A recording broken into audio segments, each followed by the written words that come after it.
So, hello everyone. It's my second session in cybersecurity. So, for those of you who couldn't attend the first session, I am sorry for that because there was also a glitch that you couldn't comment, and live chat was not working. So, in today's session, you can write your doubts to me, and I'll be able to answer it. So. Yesterday we had a Yesterday we had a session on cybersecurity basics. It covered uh, it covered basically the three pillars of cybersecurity and all. I'll just walk you through it. How internet evolved. I explained the various cybersecurity tools, CIA triads, and everything. So it was overall an overview of cybersecurity. So how you can go about it. All right. So for those of you who couldn't attend it and don't know me, first of all, I would like to introduce myself. My name is Bipin, and I completed my graduation in BTech from IP University, ADGITM College. It has been 6 months since I have been working in HCL, and I am a cybersecurity network associate over there. And so in today's session, I will be walking you through the basics of network components and cyber attacks, and how you can counter it by using various measures that you can use, plus a few tools that I would like to introduce you to, firewalls, and also I'll give you a walkthrough in Palo Alto firewall, which I am currently working in. Plus I will also like this session to be interactive. If you have a doubt, just give me instantly through the chat, and so that I can answer. All right. Plus I also want you guys to know that if you want to start your career in cybersecurity, if you want to start your career in the cybersecurity, all you need to know is the basics of networking. All right. When I sat in the interview of HCL, the interviewer simply asked me the basics of networking, like OSI model, how network devices works, and what how packets travel in a network from in and out. Everything they were asking me was related and was around network devices and packets. So as a college going student, you should have a basic understanding of it. And a lot of guys have asked me, how shall I start my career in it. So as in there is enormous possibility. You can you need to have basic overview at least to to get into this cybersecurity field, because cybersecurity is a field that is ever growing. It's not gonna stop somewhere, because the growing demand and the growing cyber attacks these days. So there is a huge requirement in of engineers basically in the field of cybersecurity. uh, without wasting any time, we should start with it. um First of all, in this presentation, I will walk you through the network components that you all should have a basic understanding. If you are sitting in a placement, every company is looking for a network security engineer. Why? Because they want to secure their perimeter at any cost. So they are ready to pay as much as amount you ask, but you have to have clear understanding of and exposure of various tools that are being used in cyber security. So let us start with the basic parts of network. I'll be covering all these contents, including OSI layer, hub, switch, router, bridge, gateway, firewall, and wireless access point. So you know, in the if you guys are from EC background, you must have, you know, EC or CS background, you must have gone through this OSI layer. This is basically a, you know, overview of how internet is working actually behind the, you know, scene. So there are 7 layers from bottom to up. We give them number 1 2 3 4 5 6 7. All right. So on the top layer we have application layer, which is basically nothing but a user interface, how user interact with the PC, and how he uses various protocols. You know, web browsing is one such example, where you see HTTP, HTTPS, FTP, and DNS, SSH, DHCP. So these are all the protocols that are being used in the topmost layer, application. Uh, um, and the second layer is presentation layer, where all the encryption is happening so that your data is protected, and how your data is supposed to be presented is happening in under this layer. And it includes SSL, SSH, TLS. These are basically the secure encryption tunnels that is being used in this particular layer. So in the third layer, as you guys can see, in the session layer, we have like, you know, session. We all understand that there are API calls, there are various types of protocols that is being used in session. I'll give you an example, like I am having a session with you, right? So as soon as this session ends, but you know, I'll have a log that I have interacted with you. So this is what the session means, and this layer is similar to this example only.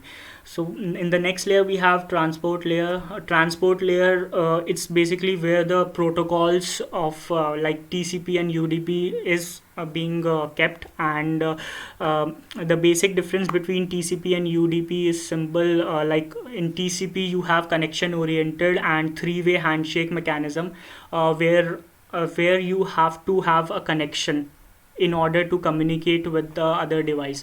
Whereas in UDP you just have to, you know, have it's just like a connection less oriented communication, where for example I am having a communication with you guys over live stream, right, in YouTube. So sometimes there is a, you know, there's a miscommunication in between you and me. So how is this happening? Because UDP packet doesn't care about whether the connection is made or not, it just throws up the packet to you, right? So this is a base main difference behind between these two TCP and UDP protocols. So in the network layer we have like, we basically deal in the network layer, because in order to communicate in public network in outside world, we need IP addresses. So all the protocols that include IP, ICMP, IPsec, IGMP is all happening in network layer. And we have data link layer as well. So in the data link layer we have like switches, bridge. These are the devices that are being used using MAC addresses. MAC addresses is just physical address that every network device has. In order to communicate, they need to have IP address, and in order to make their identity known, they need to have MAC addresses. So MAC addresses is assigned during the time of manufacturing of the products. So switch and bridge is being used in data link layer. And the last but not the least is physical layer. Physical layer, we have like fibers, how, you know, data is traveling from router to router. How it's happening? Because of wires, the fiber. You must have heard optical fibers, and you know, a lot of coaxial cables that are being used. So those are all the communication link that is happening is in the physical layer. So I'll be looking at the chat and see if you guys have questions. All right, so no question as of yet.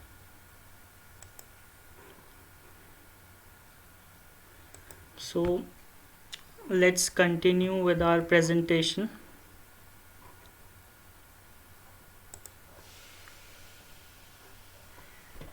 So now let us move forward with our presentation, and if you guys have any doubt, I'll be looking in the chat box after one slide. All right, so let me know. So to begin with the network devices, we can actually look at the most basic network device, that is hub. Hub is nothing but to connect various networking devices such as computers, laptops, etc. You can connect all your devices with the hub. You can even look into the diagram and understand that hub is an unintelligent device, since it is basically broadcasting a signal from one PC to another, and for example, if the PC1 is sending a packet to PC4, but there is no option that he could send it PC4, the packet will be delivered to all the PCs, including the person who is sending the information. All right, so that's why it is generally not used anywhere, because nobody wants to share their data to everyone except the intended party. So I hope you have understood the network hub. So let me see if you guys have any doubt.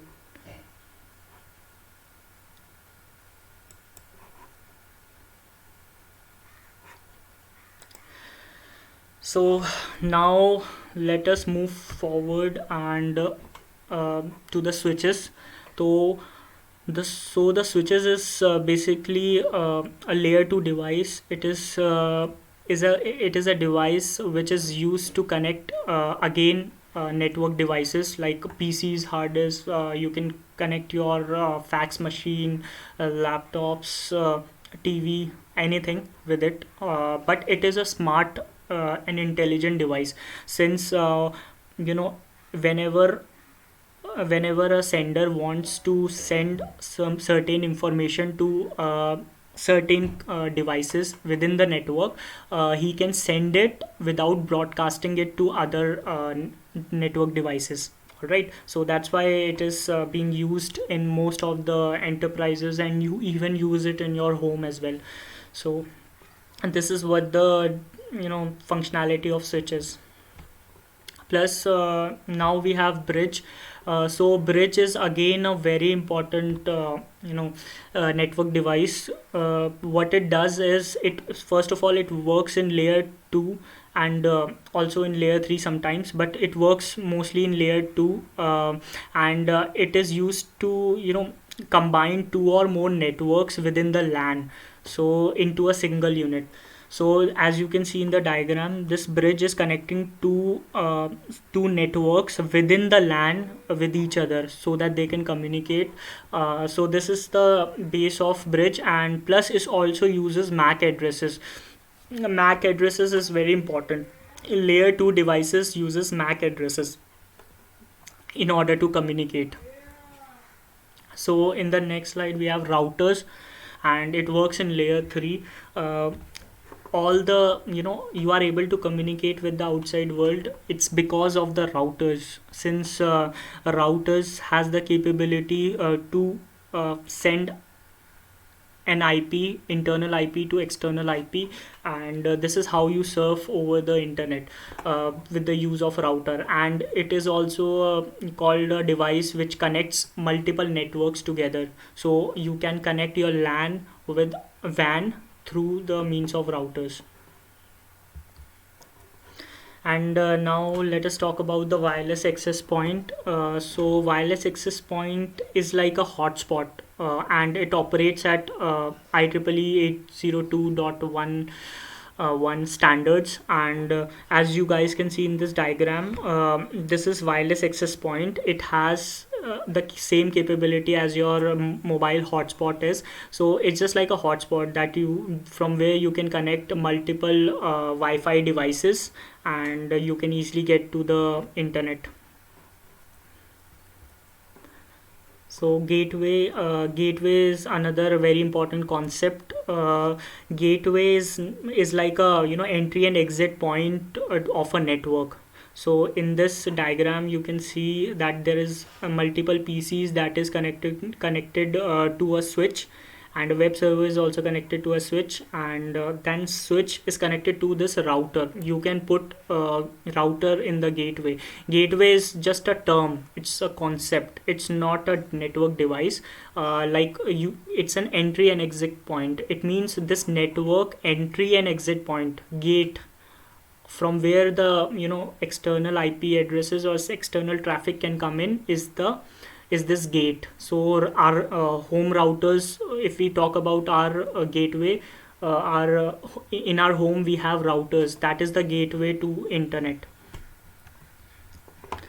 So firewall, yeah, it is a network device and it's a security network device. So I have explained in the previous session that it allows or denies permission to a traffic that is traversing from one network to another. So in this diagram you guys can see there's an internal network that needs to be secured, and this firewall has got some features into it from where you can allow or deny traffic that is inbound or outbound. All right, so any malicious traffic that wants to enter the internal network can be blocked with the help of firewall. So this is the whole picture of the route of all the network devices. We have internet, we have modem, we have router, we have switch, and these are the workstations. Wireless access point for wireless communication, of course, and we have switch which connects various devices again, and router also has the capability to connect devices, and router is a gateway. In this diagram, router and modem, you can say modem is the gateway to the internet. All right, so again, gateway is not a network device, it is just a term to define the entry and exit point of a network. So this is how it all connects. Now let us talk about the cyber attack cycle. So how attacks is happening and how these are conducted in a systematic way. So in this cyber attack cycle, as you guys can see, first, any malicious user who wants to target a particular PC or host. All right, so how he does that, he first collects that person's information through the means of various tools, and you can do it also by Kali Linux to collect information. I'll also walk you through with Kali Linux later. So initially that person, that cyber attacker, tries to collect information, and that collection of information is identification and reconnaissance. And then once this is done, he weaponizes, he tries to create an illegitimate link, so that illegitimate link can be delivered to that particular host, and once that is delivered to his PC or her PC, it's her or his decision to open that phishing mail, and once they open it, they get redirected to a particular site from where the malwares and multiple attacks can be happen, and that's why they become the victim of data extortion and data theft. And finally they clear tracks by removing all the logs from the PCs. So this is how the attack cycle looks like. One more thing that I wanted to give you an example of, in recently we had a ransomware attack in United Kingdom, I think, right? So in the hospital they were using a Windows XP operating system, which has a loophole, which has a vulnerability that some cyber attacker found out, and he did exactly the same with this system only. He collected some information, he weaponized WannaCry worm, and that WannaCry worm has been is delivered to those PCs through a mail. So somebody must have opened that mail in that particular hospital and got that malicious activity happened in their systems. So that's how their data got encrypted, and theft took place. So that's how it all happened. So now the types of cyber attacks. I'll be explaining you what types of attacks are happening in the real scenario. So first we have is DDoS attack. It's the most famous attack that every cyber attacker uses in order to disrupt the business. So how he does that? The attacker does not have an intent of stealing anything. He just wants to slow down things in the business. So he attacks the servers, which is basically taking requests from multiple PCs.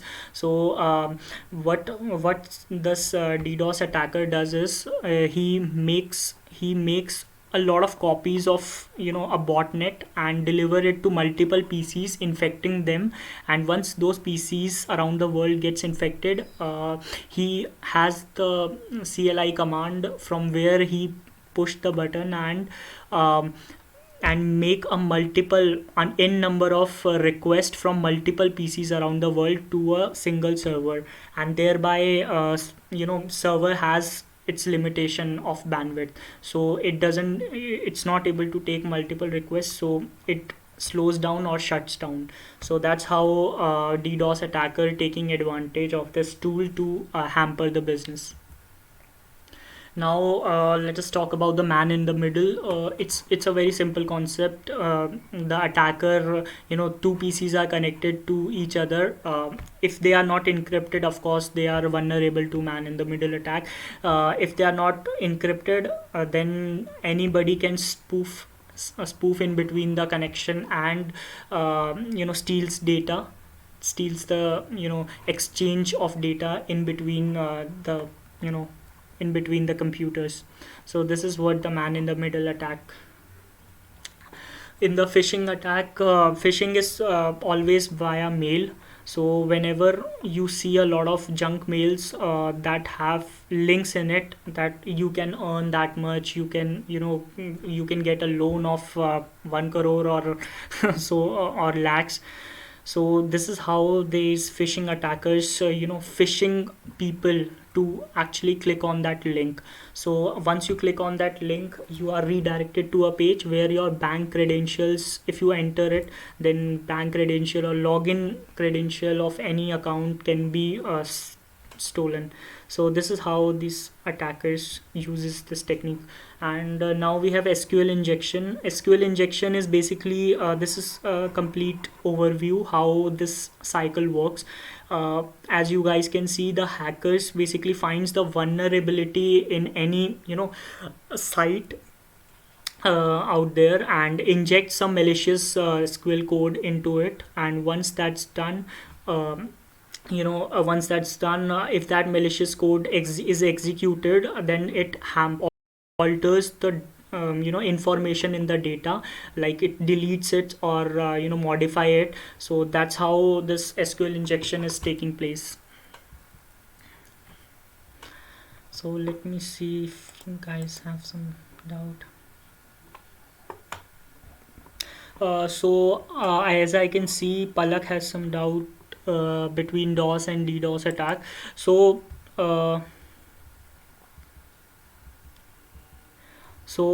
if we talk about DDoS attack and the DOS attack is basically a particular person who is a malicious user is targeting from his own PC, from one PC, and sending a request to a server. That's the DOS attack. And DDoS attack is basically you are using multiple computers to send the request to a particular server. So this is the main difference.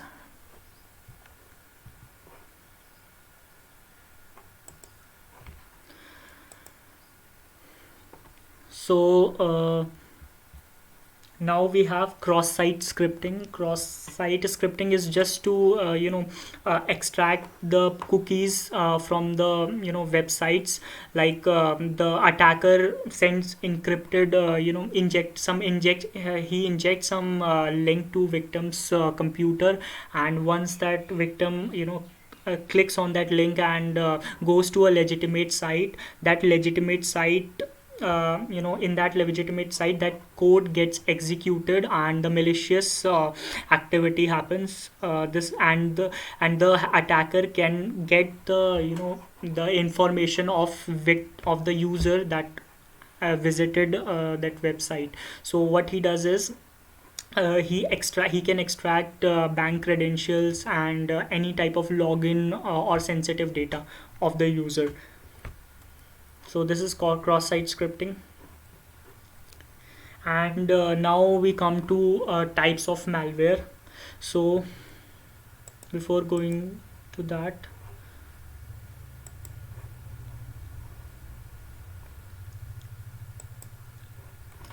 so now if we talk about malware, there are many types of malware, all come under one umbrella, that is malware. So we have worms, virus, trojans, adware, spyware, spam, bots, ransomware. So these are the types of malware, and I'll explain each and every malware. So starting with worms. Worms is a replicating malicious program that has the capability to replicate itself and infect multiple PC. Yeah.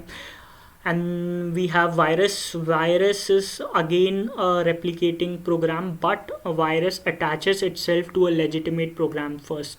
All right, it doesn't spread independently. It needs some program to get attached. So this is how the virus functionality works. And now we have trojan. Trojan is just to find out the loophole or the backdoor entry of a particular system. So Trojan horse is used just like it was used in Troy War. So that's why its name was given from Troy movie, or you can say the real scenario.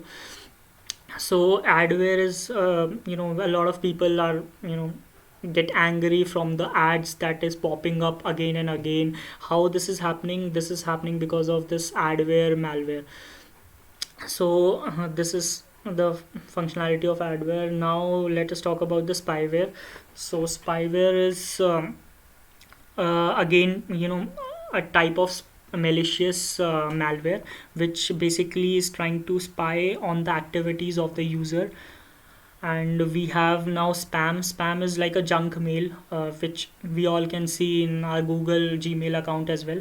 So nothing new about it. And now bots is just like to automate a system and take control of it. So many malicious users, like I talked about the DDos attack. DDos attack is happening because of the bots, because that malicious user plants bots on multiple computers to send the request from it to the servers. And we have ransomware is like it's itself a huge concept. Like it uses a lot of type of viruses and malwares in it. Like WannaCry, we recently saw it in the UK hospital, how it happened. And ransomware, it just encrypts your personal data or OS, and it demands for a ransom that needs to be paid in order to decrypt the data. So this is what the concept behind ransomware. Before move forward, let's see if there is any doubt. So I have a doubt from Nishta Jain. If someone not from CS background wants to get into this, so to clear your doubts, it doesn't matter from which background, which field you are, Nishta. You can always go for any type of career. All right, whether it's cybersecurity, whether it's software development, or whether it's IT, anything. You can go anywhere without any having special qualification for it, but you need to have a skill set and a mindset towards it. So you can definitely have a basic understanding of where you want to go, right? So if you want to go in this particular field, you have to have basic understanding of networking devices, packet flow, firewalls, antiviruses, and many other tools which are which you can as a student learn. So now let's move forward to branches that are in the cybersecurity. Now in this session I will explaining you how you can make your career in the field of cybersecurity. So first of all, you guys need to understand what are branches are there in the cybersecurity, because without knowing the branches, you would never know where my interest lies. All right, so you have to have a overview. So in branches, we have multiple branches of cybersecurity, just like we have multiple branches in BTech. So in cybersecurity, we have network security. I am basically in the network security department, and we have application security, mobile security, malware analysis, risk audit management, cyber forensic, penetration tester. So a lot of people have asked me that cybersecurity is same as ethical hacking, right? So no, cybersecurity consists of a field which is known as ethical hacking, that is related to penetration tester. So ethical hacking is nothing but to test the loophole and vulnerability in the network, or enterprise level network. So penetration tester, many companies hires penetration testers because they want to see that how much vulnerability does our environment has. So many big companies like Google, Facebook, they actually give rewards to the people who tries to find the vulnerability in their application. So this is what this is a field which is inside the cybersecurity, but it's not completely a cybersecurity. So in the now we have network security analyst, security, so OS security, system security, kernel level, user level, encryption, decryption. So these are